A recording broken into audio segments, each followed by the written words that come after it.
자, 이번 시간은 이제 6번입니다. 자, 6번은 이제 이 조를 꾸미는 문제 같아요. 그지? 조편성 문제. 앞에서도 이런 문제가 한번 있었는데, 자, 이 영영기업에서 신입사원과 선임들의 팀을 이루어 멘토링 프로그램을 진행하려고 한다. 다음 조건을 토대로 옳지 않은 것은, 신입사원은 이제 5명이고 선임은 3명이다. B는 같은 팀이고 다선임은 C와 같은 팀이다. D는 가선임과 같은 팀이 아니다. A, B, C, D 중 가선임과 팀을 이루는 사람은 한 사람이다. 그러니까 가나다는 신입회원 2명 또는 1명과 팀을 이루며 팀을 이루지 않은 사람은 없다. 이런 얘기네요. 그지? 그래서 이렇게 이 가나다가 있는데 이 가나다에 이제 바로 여기서 A, B, C, D를 이걸 다 배치를 해야 돼. 이 조건에 맞춰 갖고 이건 뭐 의외로 쉽네요. 그지? 문제가 의외로 쉬워요. 그래서 가나다는 이제 2명 1명이 이루어져야 돼. 2명 1명. 여기 가선임 팀은 1명이야. 이게 1명이잖아. 그럼 여기 당연히 2명이겠죠. 2명이야. 이게 뭐 별거 아닌 것 같지만 결정적인 역할을 하네요. 그래서 풀어보세요. 자, 벌써 나왔을 것 같은데 다선임은 C와 같은 팀이다. 그러니까 여기가 다는 여기 C가 들어가는 거죠. C. 지금 A, B, C, D가 들어가야 돼요. D는 가와 같은 선임이 아니다. 그러면 못 들어가죠. 여기 그지? D가 못 들어가는 거야 여기. 그리고 여기서 가와 선임을 이루는 사람은 한 사람이다. 1, 2, 2가 들어간다는 것이 알겠고, 그리고 여기 B와 E는 같은 팀이다. 이거 안 했네요. B와 E. 그러니까 여기서는 한 명뿐이 못 들어가고 여기는 이미 들어가기 때문에 여기서는 그지? B와 E는 여기뿐이 안 들어갑니다. B와 E는 이제 두 사람이 들어가는 팀은 여긴 이미 한 명 들어가기 때문에 이것뿐이 안 돼. 그리고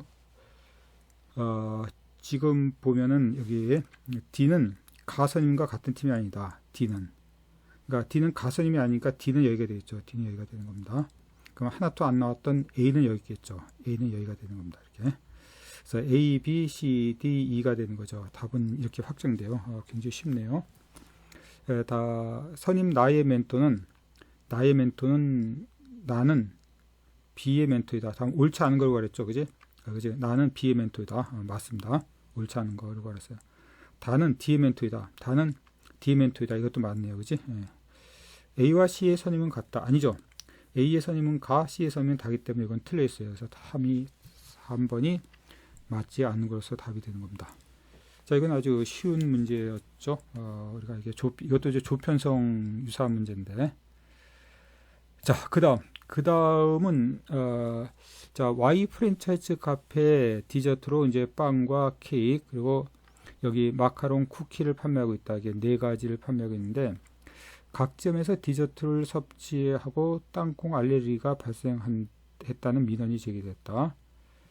각 해당 디저트는 모두 땅콩이 들어가진 않았다. 모두 들어간 건 아니다라는 거죠. 모두 안 들어갔단 말이 아니라 모두 땅콩이 들어가진 않았으며 땅콩을 사용한 제품과 인접시설에서 제조하고 있다. 뭐 그건 크게 중요한 얘기가 아니에요. 아무튼 이 내용만 보고 다음 사례를 참고하여 반드시 거짓인 경우 땅콩 알레르기를 유발하게 된 거는 빵과 케이크, 마카롱, 쿠키 중 하나이며 각 점에서 땅콩 알레르기가 있는 손님을 섭취한 디저트와 알레르기의 유무는 다음과 같다. 그러니까 이거 갖고 이제 표를 만들어야 될 텐데, 그지? 이렇게 이것을 다시 만들지 않고 이것이 이제 연속 속성에서 만들어 봅시다. 이렇게.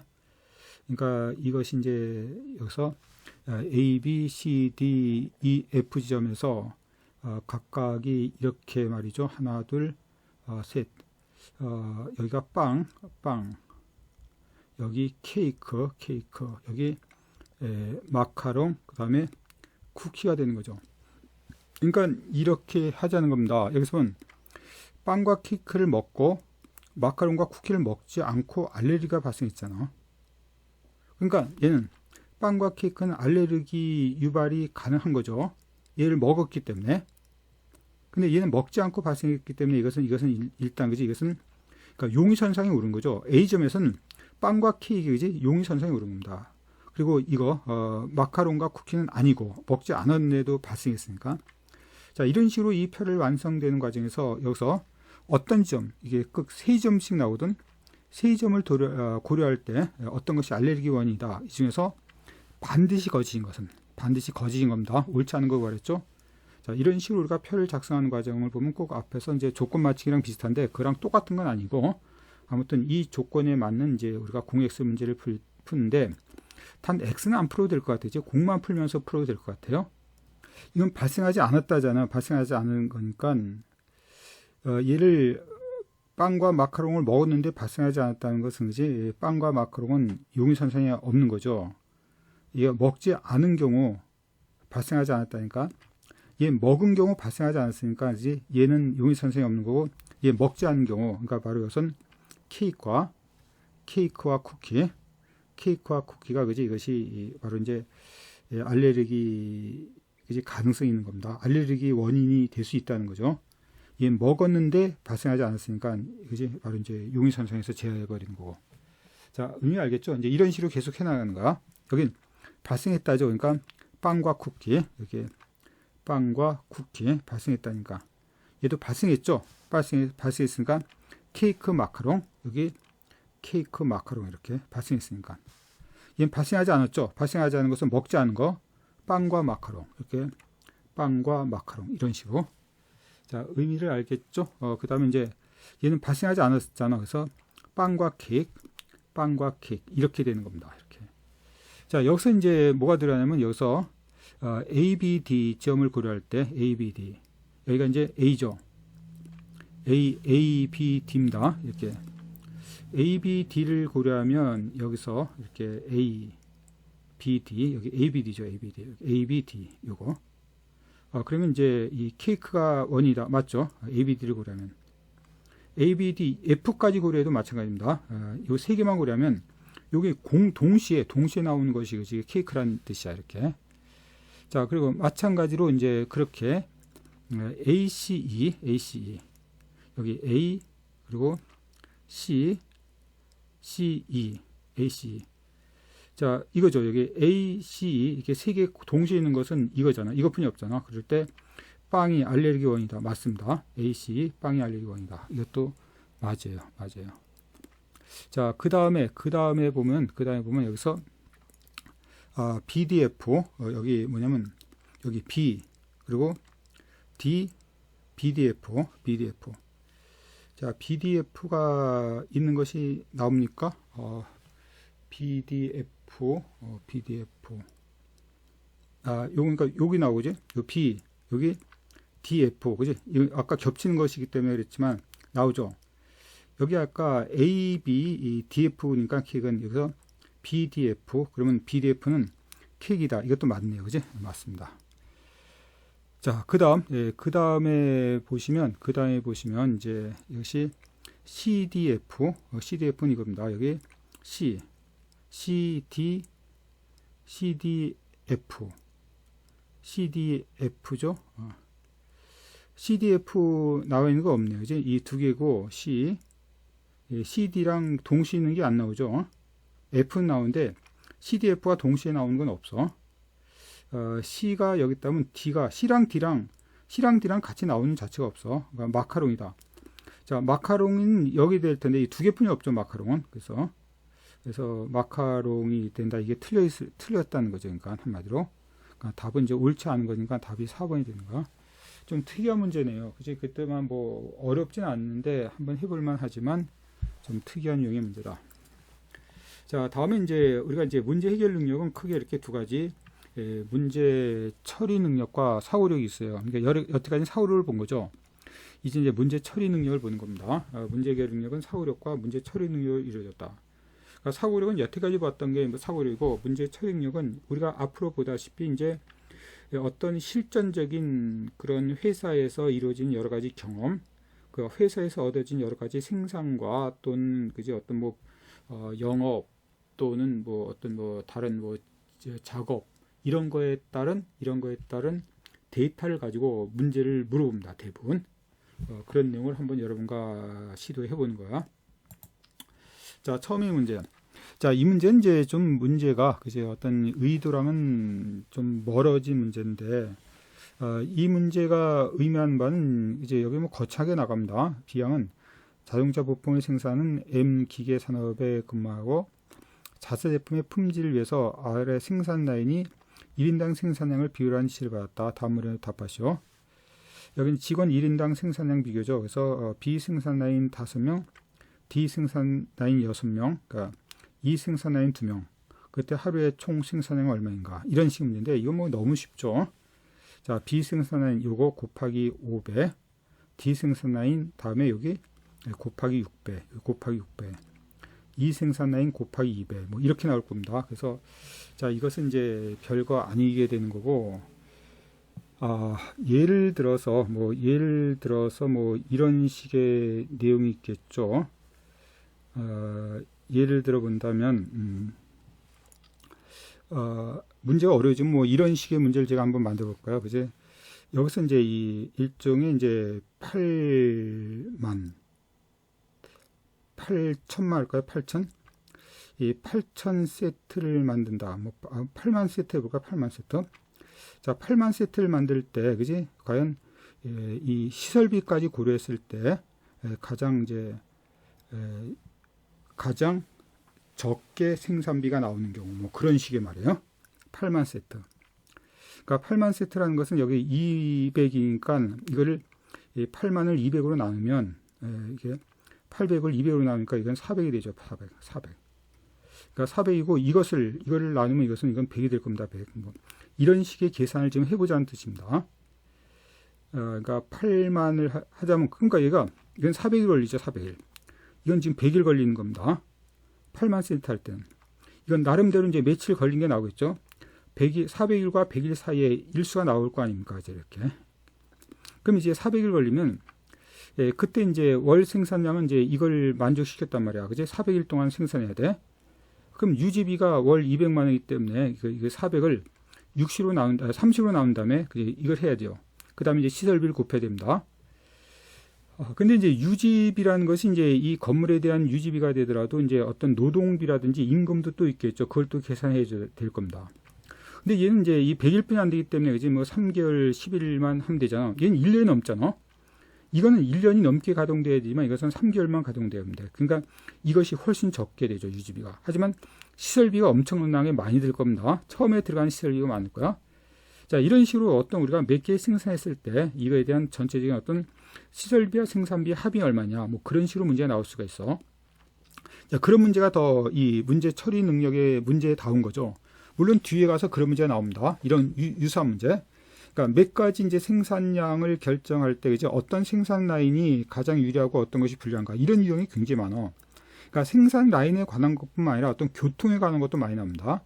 그러니까 그죠 어떤 이제 이 뒤에 보면 이제 기차를 타고 특히 이제 여러분은 이제 이 철도에 관련된 그런 식의 NCS를 볼 가능성이 많기 때문에 어떤 운송에 따른 운송 비용과 거기에 대한 연료비 그리고 시간 이런 걸 고려하는 문제, 이런 식의 문제가 이제 여기 문제 처리 능력 말고 뒤에 이제 자원 관리 문제, 자원 관리에 관한 문제, 자원 관리에서도 어떤 인적 관리, 비용 관리, 물적 관리 이런 것에 관한 문제로 자주 나와줍니다.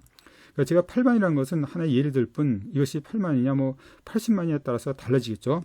분명한 것은 이게 많을수록 이것이 유리하고 적으면 적을수록 이게 유리할 겁니다. 적으면 적을수록 이게 유리하고 많을수록 유리하고 중간에 어느 지점은 그지 특별한 것이 유리할 수도 있겠죠. 그런 걸 섬세하게 물어본 문제가 바로 이런 식의 문제 해결 능력 속 문제 처리 능력에 관련된 내용이야. 여기서 이제 별거 아니죠. 이것만 계산하면 되니까 이거 계산하면 답은 아마 8,300세트가 나올 거예요. 한번 확인해 주기 바래요. 자, 그 다음에 뭐냐면 그 다음엔 좀 특이한 문제 중에 하나인데, 자, 이런 것도 이제 문제 처리 능력 문제에서 얼마든지 나올 수 있어요. 자, 사내 냉방 효율을 위하여 층별 에어컨 수의 종류를 조정하려고 한다. 버리는 구형 에어컨과 구입하는 신형 에어컨을 최소화할 때 A 상사의 신형 에어컨은 몇 대 구입해야 되는가? 조건이 있어요. 첫 번째, 층별 전기료가 60만 원 이하면 조건을 충족하는데 그걸 충족하지 못하면 구형 에어컨을 버린다는 거지. 구형 에어컨을 버린다. 60만 원 이하면 조건을 충족하니까, 그러니까 충족하지 않으면 미충족 시 60만 원이 넘으면, 그지? 예, 구형 에어컨을 버리고, 그리고 나서 두 번째 조건, 예, 구형 에어컨 대비 신형 에어컨 비율이 2분의 1 이상, 그러니까 절반 이상을 유지해야 돼. 그럼 이것이 안 되면 신형 에어컨을 구입해야 돼. 근데 문제에 따라서는 이거 구입하고 나니까 다시 바로 이제 전기료가 들죠. 전기료가 들어서 이제 다시 이걸 적용하냐? 그건 아닙니다. 한 번 적용하면 끝. 그 다음에 두 번 적용으로 끝나는 겁니다. 신형 에어컨을 구입하는 과정에서 이 전기비가 더 들 수 있거든. 그 다음엔 하는 게 아니야. 적용 순서가 1이기 때문에 거꾸로 들어가는 건 없어. 그래서 자, 구형 에어컨 전기료는 한 대 월 4만 원, 신형은 3만 원이잖아. 그러니까 바로 1층을 본다면 이것이 9 곱하기 4 플러스 5 곱하기 3이죠. 그러니까 이게 4, 9, 36 플러스 5, 3, 15이기 때문에 3, 4, 50일이에요. 그럼 이것은 충족하고 있다는 거야. 그지? 더 이상 할 필요 없어, 충족.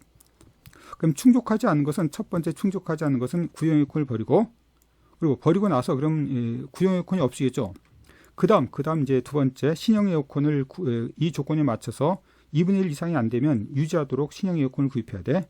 그때여서 신형 에어컨을 그지 몇 대 구입해야 되는가를 물어보는 거야. 자, 굉장히 말대로 이제 NCS 문제 다운 문제입니다. 여러분이 한번 해보시기 바래요. 시작해 보세요. 자, 해보도록 하죠. 아까 이건 충족했어요. 근데 이건 어떻게 됩니까? 이 15에다가 곱하기 벌써 4를 하면 60만 원이 넘죠. 이게 60만 원이고 여기 7, 3, 21이 됩니다. 그래서 이게 81만 원이기 때문에 이거 21만 원에 해당되는 나머지 39만 원을 남기고 이거를 없애버려야 돼. 그럼 몇 대 없애버리는가? 한 6대 없애버리면 6, 4, 24. 그치? 그럼 9대 남죠. 4, 9, 36. 그래야죠. 그러니까 36이 돼야지. 이게 36, 9대가 돼야지. 그래야지 30, 40, 50. 그치? 57이 돼. 그래서 이제 결과적으로 보면 여기 9대만 남기고 이것이 6대를 철거해야 됩니다. 자, 9대만 남겼다. 남긴 게 중요하죠. 물론 이제 구형 에어컨을 몇 대 버리겠는가? 그러면 여기서 2층에서 6대 버렸죠. 6대. 그 구형 에어컨 버리는 것도 물어볼 수 있어요. 이건 신형 에어컨을 구입해야 되는가를 물어봤는데 구형 에어컨 버리는 것도 한번 봅시다. 2층에서 6대. 자, 그 다음에는 어떻게 되죠? 이것은 여기도 될 것 같거든요. 그죠? 이것은 12 곱하기 4 하면 이게 이제 48이 되잖아요. 48. 6 곱하기 3. 6, 3, 18이죠. 4만 원, 3만 원이 되니까 이거 4만 원, 3만 원. 그러니까 40, 50, 이제 60, 66이 돼요. 그러니까 여기서는 몇 대? 2대가 없어야 돼요. 2대. 2대 없애니까, 그지? 2대 없애니까 여기가 10대가 되면 됩니다. 자, 10대가 되면 이렇게 이제 여기 이제 40만 원과 6, 3, 18이니까 58만 원이 되잖아. 그래서 10대. 여기서 몇 대? 여기서 2대. 2대도 없애버리는 겁니다. 다음에 4층은 이거는 되겠네요. 그지? 이게 아까 10과 6이 돼도 됐었잖아. 그러니까 8과 3이 되면 당연히 되겠죠. 이것은 없어요. 0대 0대. 얘도 이제 너무 많죠. 많을 것 같아. 여기 이제 13 곱하기 4 하면 여기서 4, 3, 12, 4, 53이 되죠. 4, 4, 52가 됩니다. 그래서 여기 4, 3, 12가 되기 때문에 이것은 65. 그러니까 2대 정도를 빼죠. 한 대만 빼도 될까요? 다시 4, 3, 12, 52에다가 그리고 여기 4, 3, 12, 40, 64네요. 64. 그러니까 조건이 60만 원 이하니까 60만 원 들어가는 거지. 그러니까 여기서 이제 한 대만 빼면 되겠네요. 한 대. 한 대 빼니까 이게 12대가 됩니다. 12대. 여기 한 대 빼는 겁니다. 그지? 한 대 빼는 거야. 이게 12개가 되면 딱 60만 원이기 때문에 60만 원 이하라는 것은 60만 원이 들어가기 때문에 그 조건까지 만족하는 거야. 그래서 만약 구형 에어컨을 몇 대 버리겠는가 하면 6, 7, 8, 9대. 구형 에어컨을 9대 버리는 겁니다. 9대. 이건 되겠죠. 그지? 뭐 아까 이것도 돼 있으니까 이거는 뭐 이게 훨씬 작잖아. 이건 하나 더 많고 이건 보나마나 하나 될 겁니다. 자, 여기까지. 근데 또 한 가지 조건이 우리가 추가돼. 뭐냐면 여기서 이제 신형 에어컨이 2분의 1을 넘어야 돼. 안 되면 추가해야 됩니다. 그럼 여기서는 2분의 1이 넘죠. 넘어. 그럼 여기서 9, 이것도 2분의 1이 넘습니다. 9의 절반이 넘단 말이야. 그럼 이것도 2분의 1이 넘겠네. 그지? 넘어요. 5대니까. 이건 2분의 1이 안 되네요. 그럼 여기서 8의 2분의 1이니까 이제 4대죠. 여기다 한 대를 추가해야 돼. 1. 한 대를 추가해야 돼. 여기 10이니까 이 2분의 1이 되려면 2대를 추가해야죠. 2대. 이건 2분의 1이 되고 있죠. 그러니까 이것은 1 플러스 2가 되는 겁니다. 그래서 이것은 3대. 3대가 이제 구형 에어컨은 9대 철거. 신형 에어컨은 3대 추가되는 거야. 그래서 답은 여기서 3대가 되는 겁니다. 이렇게 보니까 뭐 어렵지는 않을 것 같은데 이제 처음 보면 굉장히 생소한 문제죠. 이것이 NCS의 어떤 문제 특징과 같은 겁니다. 자, 그 다음 문제가 우리 교재에 있는데 이건 좀 더 어려워요. 그래서 여러분이 한번 예습하는 과정에서 좀 고민을 해보세요.